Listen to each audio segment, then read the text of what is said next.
Hello and welcome to the Comic Cave. I'm Ramsey, aka Captain Away, and today is day 3 of my look at the various collections of the World of Flashpoint, with World of Flashpoint featuring Batman. Once again, for anyone who hasn't seen the previous 2 videos, I'm doing a single video for each of the 5 tie-in collections to the Flashpoint series. Make sure you check out the other 2 and my Flashpoint breakdown first, so you can really get what's going on here. Otherwise, strap on your utility belts because it's time to dive into the world of Batman! And take this away.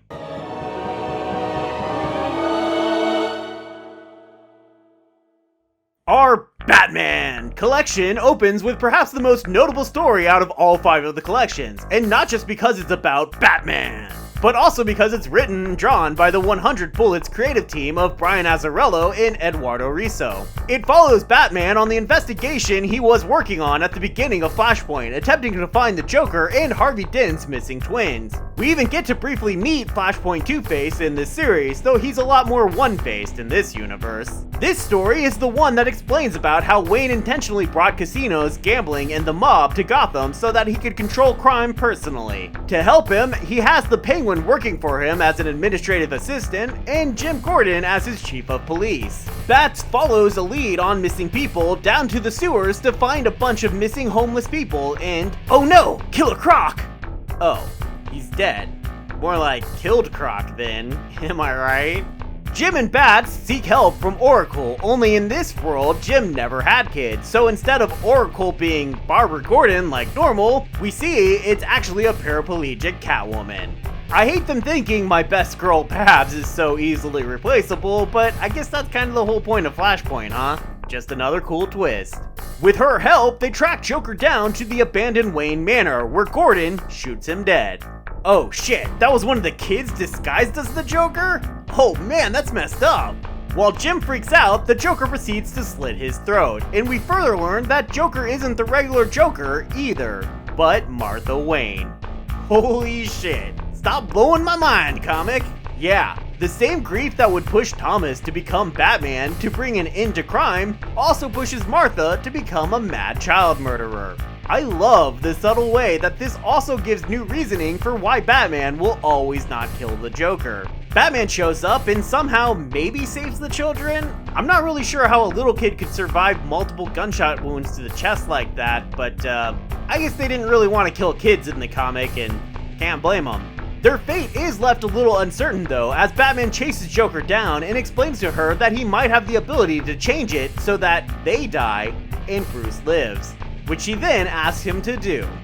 I'm not really sure when this comic is supposed to occur though, seeing as we see everything that happens to Batman after he meets Flash, but it's such a great story I find I don't really mind this error. Appropriately, the next story in the collection is about Dick Grayson, who is hanging out in Europe, a circus performer with his still living parents and a living dead man. That is, they're alive until the Amazons chase down their circus to get their hands on Dr. Fate's helmet, leading first to Mom's death, then Dad's, and lastly, to Deadman's. But Deadman's curse continues in this world, and he comes back as Ghost Deadman to continue helping protect Dick in the Helmet of Fate, which sounds like an Indiana Jones porn parody. Despite being written by J.T. Krull, whose Captain Atom run I really enjoyed, this comic is mostly only notable for this sweet map of the post-flood Europe that is the best visual we get for understanding just how destructive Aquaman's attack was to the world. Next is a story about Deathstroke, who is busy looking for his daughter, one of the 3 Ravagers in the normal universe. He recruits a crew of supervillains to track her down and has some pirate fights and deals with mutiny. Typical pirate stuff. When we get to his scene from the main comic, we see that apparently when Aquaman said no survivors, he actually meant kill a couple of them, maybe, kind of, and then I guess that's good enough. Cause seriously, pretty much the entire crew seems to survive. And in case you're wondering, with the help of a woman who sort of seems to be the Flashpoint version of Plastique, Deathstroke manages to kill the people holding Rose hostage, and the 3 float off into the sunset, a happy, murderous pirate family. Next is a bizarre acid trip of a thing being called a story about Shade the Changing Man, Enchantress, and the Secret Seven, as we briefly saw in the main series being requested by Cyborg to fight against Aquaman and Wonder Woman's war. Or, as this comic puts it, Aquaman and Woman's war. Gasp! Not the dreaded Woman! You don't want to experience the wrath of woman.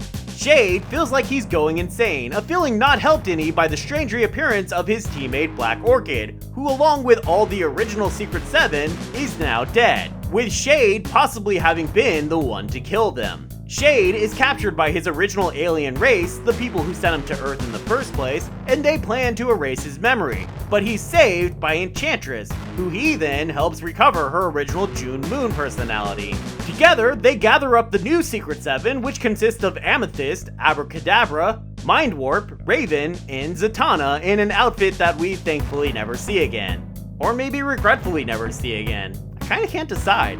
But Abracadabra decides he's had enough of this team, and instead of meeting up with everyone, he calls a conference and reveals the identity of the Secret Seven to the world. As for the rest of the Seven, Amethyst shows up to the summons first, but Enchantress and Shade wake up in the middle of the night to find her dead, with Shade believing he's the murderer, and the rest of the remaining Seven showing up right as he confesses. Figures.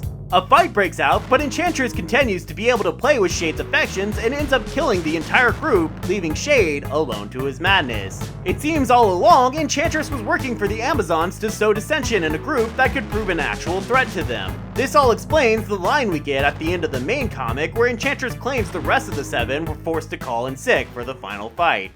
With that, another volume of this series comes to a close, and we'll move on to World of Flashpoint featuring Superman tomorrow. Until then, make sure to click that subscribe button and check out some of my other videos, and I hope to see you next time, right here in the Comic Cave.